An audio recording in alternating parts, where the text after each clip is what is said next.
Good afternoon and welcome to our second part of the interview with Dean Watt. Today we are here speaking about the many successes that he's had in the industry. Once again, it's Jay Matheson reporting for Dynamic TV. But before we go any further, let's speak to the man of the moment, Mr. Dean Watt. Welcome here today, Dean. Hi Jay, it's great to be here, and to our viewers out there watching it, it's great to have you on board. So Dean, look, it's been a long path to get here, but what first got you interested in horse racing? Well, it has been a long path, Jay. It's taken me 30 years to become an overnight success, and many people still don't think we're successful. But anyway, we'll take what we've had without any problems. Look, I can remember back as a very young child, back in preschool days and kindergarten type aspects, that every other kid was interested in watching Cartoon Corner and Marty and Emu and all those types of things. Gee, I'm showing my age now.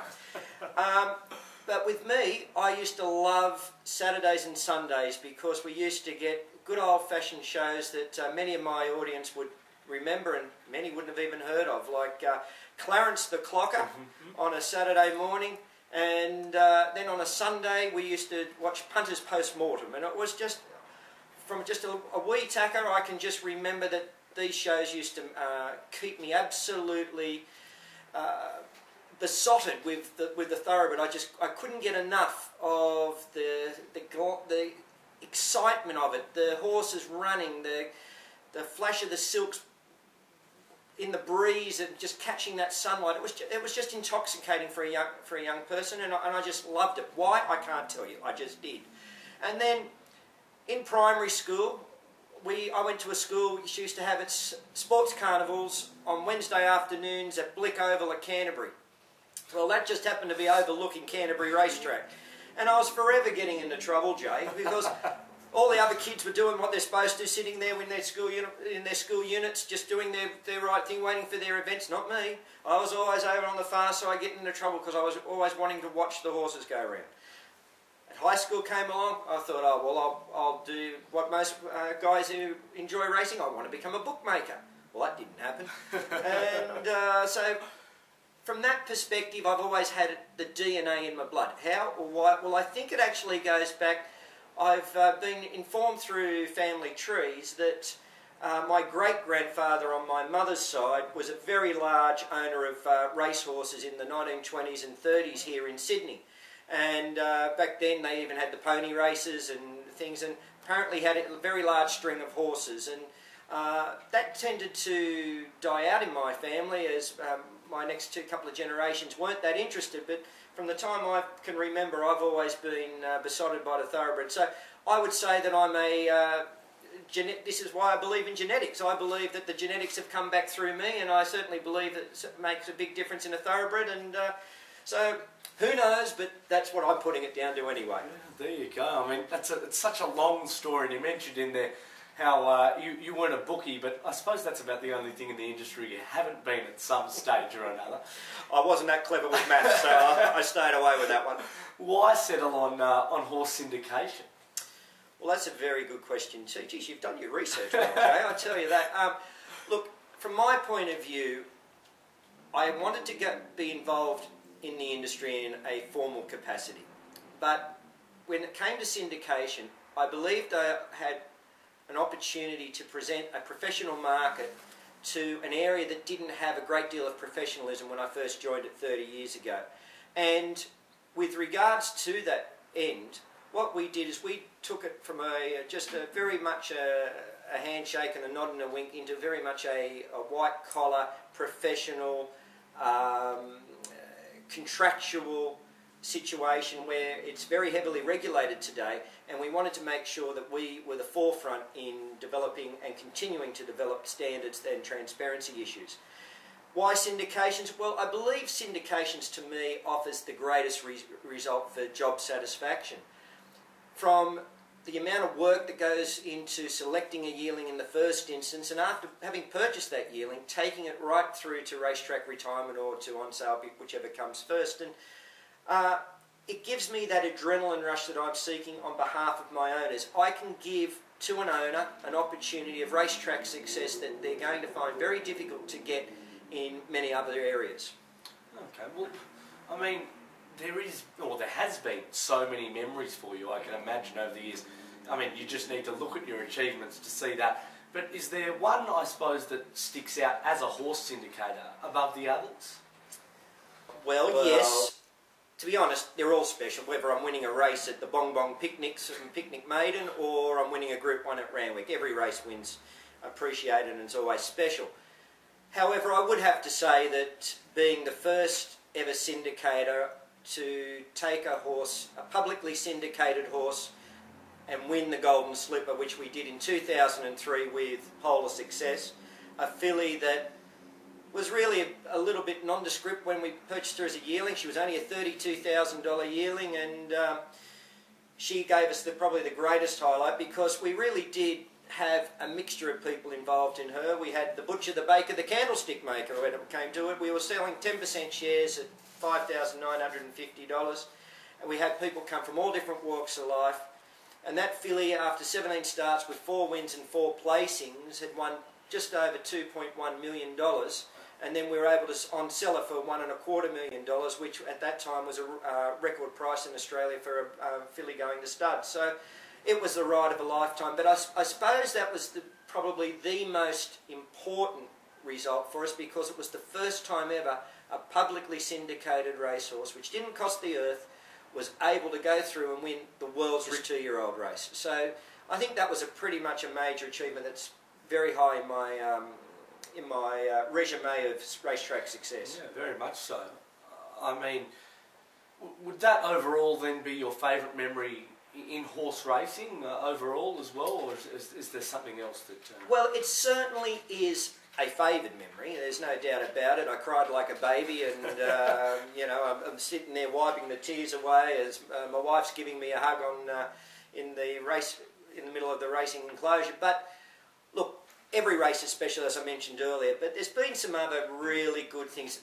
Nobody can describe to you the emotion about being associated with selling shares in a horse that goes on and wins a Cox Plate. And when we did that in 2004 with Savabeel, that was just a dream come true. Do I rate the Cox Plate higher than the Golden Slipper or vice versa? They're both unique. They're both totally different races and both totally different styles of horses. They're both special. A race that I'd wanted to win from the time I first stepped foot in the industry to achieving it in 2005 when we syndicated Bradbury's Luck to win the Magic Million. That was very special. Continuing on with that line of thought, there was nothing more special to me when I had the opportunity of buying a colt by Canny Lad for $140,000, and he went on to be called He's No Pie Eater, a dual Group 1 winner. And that really was, again, something special because my co-founder of Dynamic Syndications at the time was a gentleman by the name of Bruce Reid, and Bruce passed away in that year, and his estate took up the racing of that horse, and for it to go out and win 2 Group 1s was just awesome. But then, of course, tragedy struck that horse when he was kicked at training on a Monday morning, and his shoulder got shattered. The positive side about that was he was insured for a significant amount of money. In fact, so much so that it was the world record payment for a horse in training at $5 million. So from our point of view, yes, we got the $5 million cheque, but we lost the horse. So, you know, there's memories there as well. Obviously, Atomic Force's rise to fame under Darren Smith of recent times has been tremendous. To take a horse like Atomic Force, who was a benchmark horse, he'd been through several trainers. He just thrived under Darren Smith's training and care up at Newcastle. And Darren took him from a benchmark 70 horse, and in one preparation we won 2 Group 1 races, and we took him overseas. And to take him overseas and win a Group 1 race in New Zealand at the end of a preparation, having won the Galaxy in the autumn that year, that was a marvellous achievement for Darren. It was a marvellous achievement for our owners, and it was very satisfying for ourselves because we had to map out the programming and we had to map out the horse husbandry requirements, and the logistics of getting the horse to another country and having him prepared and be ready for racing on that day. So that was also rewarding from our point of view. And there we go, reward for effort. Well, what can you say? To win the Blue Diamond in 2009 with reward for effort, a colt that I paid $190,000 for at the Magic Moon, at the, was it the Magic Moons? I actually bought him at the English Melbourne sales, and gave him to Pete Moody to train, and Peter turned him into the Blue Diamond winner in his 2-year-old year. He was an undefeated weight for age winner at 3, and he went on and won a group race as a 4-year-old in Sydney. He was just an outstanding horse, and now he's off at stud, and in his first season covered 150 broodmares. So, you know, everything's special. Some are more special than others, of course, but we've had some fun along the way. I mean, just the start of a long list of achievements, obviously, that you've had here. One of the things I suppose I've noticed about dynamic syndications and yourself as a syndicator is your horses are rarely worse than 3rd or 4th in the market generally when someone's having a punt out there. I often think to myself how that can be the case, and I suppose that's my question to you. How is it the case that so often they're 3rd or 4th or even better than that in the market? Yes, that can be a little bit of a problem from time to time, where our horses are always very well found in the betting. And there's a reason behind that. Punters are astute, and the market's determined fairly readily that we place our horses in races where they're going to be extremely competitive. We don't go around for an exercise gallop. Everybody needs their horse to go to the races and finish in the mix wherever possible to get prize money to pay the accounts. We pride ourselves on being able to place our horses in races where they're going to be competitive. Now, many times we'll accept in a race to find that we've come up with an outside barrier, and we'll scratch out of that race because there's no point going around. Very seldom will they win from an outside draw. These are issues that years of wisdom and experience have taught us that we have to investigate thoroughly each and every race as it presents, and pick the eyes out of our races to make sure that we are in the right race to give our owners every opportunity of earning prize money and their horse every opportunity of winning. Well, the punters have jumped onto that bandwagon. They know that we employ the best riders that are available. They know we do a lot of work in our form analysis to make sure we're in the right race. We've done our speed maps, we've done our map tactics. We know that we are fit, well and ready to be in those races. Therefore our horses run particularly well. And with that being a result, the punters follow the dynamic syndication colours regularly, and they're very well found in the market. Look, Dean, we all know the hard work that you put into it, and at times, I mean, the racing industry is like that. You find yourself wanting to pull your hair out. Ain't that the truth? So what makes you come back year after year and keep doing the job that you are doing? Another good question, Jay. You put me on the spot on that one. I would say, without fear or favour, it's the adrenaline rush associated with winning. To be able to select and produce a racetrack result for our clients, the living of the dream. At the end of the day, when you buy a yearling, all you're doing is you're buying flesh and bone and potential. We don't know if we bought a champion or a chump. Our job is risk reduction. Let's not make any bones about it. We go out and eliminate horses from our selection criteria with issues in conformation as far as size and strength, skeletal conformation, movement, biomechanics. There's so many elements that are involved in the selection process. That's not even taking into account issues such as pedigrees and genetic balancing and things that we know that work. To go and select the horse, I buy it once, I sell it 10 times. What does that mean? I buy the horse outright, I take the risk, I consume the animal. And then what I do is I divide it into equity shares to offer to members of the public to come and race in partnership with us. So we are only as good as the last winner we sell. And therefore we are absolutely adamant that we follow due process, due protocols, due diligence to ensure that our selection criteria is without peer.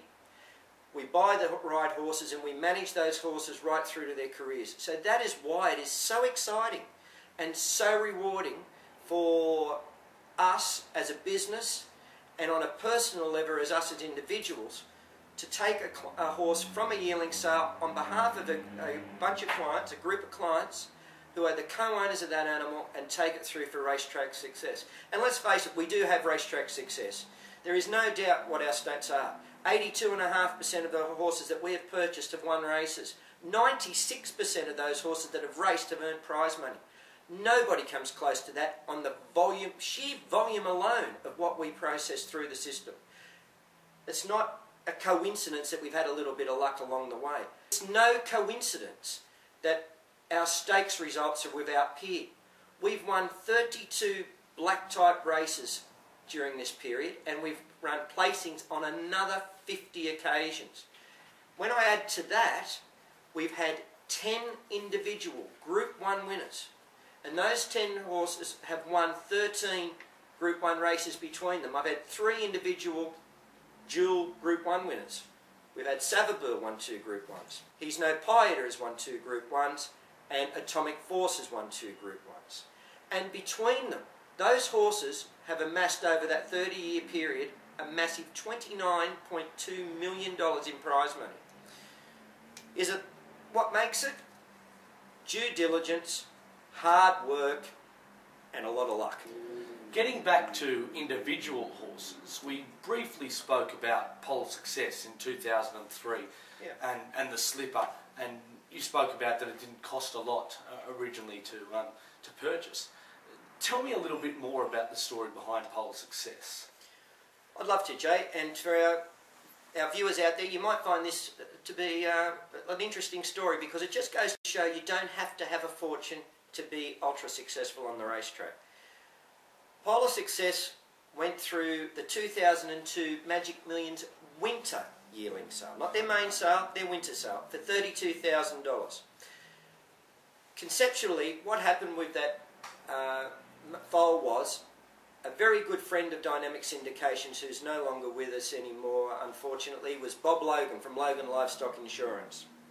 And Bob owned the mare Patu, and he sent Patu to Success Express and got the mare in foal. During that, after the mare was in foal, Bob offered that broodmare for sale at the broodmare sales, and Jerry Harvey from Barramel Stud. Jerry bought the mare in foal and foaled it down at Barramel, and then offered the resulting foal as a yearling through the Magic Million sale, for which she was secured for $32,000. We brought her back to Sydney. She was broken in, and she went into work at Randwick, and then I started to syndicate her on television, and she was available for anybody in the public to buy a share. She was advertised for $5,950 a share, and she was sold down through advertising on Sky Channel. The rest is history, as I mentioned earlier. 4 wins, 4 placings. She won the Golden Slipper, obviously, but she also won the Riesling Slipper trial, and she ran second in the Silver Slipper. So it wasn't just a one-off occurrence. She was a very, very good race filly. Then, to sell her off for $1.25 million, after she'd won $2,171,500. Not that I would know that. Just off the top of your head. Top of my head. That was a dream come true, and they were all battlers. There was not one person that didn't appreciate the kick along that they got out of that filly, and it changed lives. Several of those owners paid off their homes, bought motor vehicles, went on holidays, had a ride of their lives. Others were already retired, and it set them up for the balance of their retirement period. So racing can do that. It does turn dreams into reality. You get lucky. And that's half the fun of trying. Trying to find a horse that has the conformational aspects, that has the pedigree aspects, is given to a good trainer, and everything goes your way. It doesn't happen all the time, but with us, 82.5% of our horses win. I mean, it's staggering, the numbers, I suppose, and how your head manages to keep up with all of it. I mean, just the fact that you can remember Polis's success and how much success I suppose it had on the track. In recent times, we look at Atomic Force, and well, look, he's been absolutely brilliant. He won a Galaxy here. He went over to New Zealand and he won a Railway Stakes there, and an individual Group 1 winner in 2 separate countries. I mean, this would surely have to rate quite highly on your list of achievements. Not bad for a $50,000 yearling, was he? Yeah, exactly. I think the benefit and what's so satisfying about that experience is he had so many injuries as an early horse. He was sacked by several trainers. He had to fight back from... We always knew he had plenty of ability. We knew that from the first time we put a saddle on him, but he was injured as a late 2-year-old. He was injured again as a 3-year-old, and basically he didn't really step into his own until he was a 5-year-old. Yeah. 37 starts now, 11 wins, and $906,000 in prize money later. It has been the turning of that horse from a country class animal into a dual group winner in 2 different countries. And it's not just the 2 Group 1s either, I might add. Yep. He did win the Morris McCartan also, which is a listed race. He also has won the Heath Stakes, also known as the Slick Pig Stakes. He also has run second in a Group 1. He's run second in a Group 2. Like, he's just been an absolute outstanding racehorse. Where does that rate? Well, I suppose for me, as a racing administrator, that is the cream on the top, because it's great for my owners. They're having the ride of their lives. 11 photos on the wall and a lot of money in the bank. But for the trainer, he's taken an average animal and made him into an elite animal. He always had the ability, but he was able to take a rough diamond and polish him. But from my point of view, that's what was really exciting, is the fact that the amount of hours and hours and hours that goes into the management of the horse, the placement, the engagement of riders, the organising of flights, the dealing with veterinarians to get them get their injections right and their inoculations, to dealing with a different racing culture in a different racing country, adjusting to the rules, doing all the shipping from the airport to the stables, and from the stables to the racetracks in a different country. The amount of work that goes on behind the scenes, most people wouldn't be aware of. That's what we do. And so when we get a result like that, the satisfaction is incredible. Yeah, I can just imagine. I mean, obviously, I'm only new to the team here, but you're doing a good job. He still gets a gold star. But you know, watching Atomic Force from, as you said, a benchmark horse, and seeing it progress through the grades is something that I suppose every racing fan really loves to watch. And it's a credit to the dynamic team and Darren and everyone involved and how well it's gone. One of the questions that I suppose I've always wondered to you, Dean, you list off so many different races here, and there's not many that you haven't covered.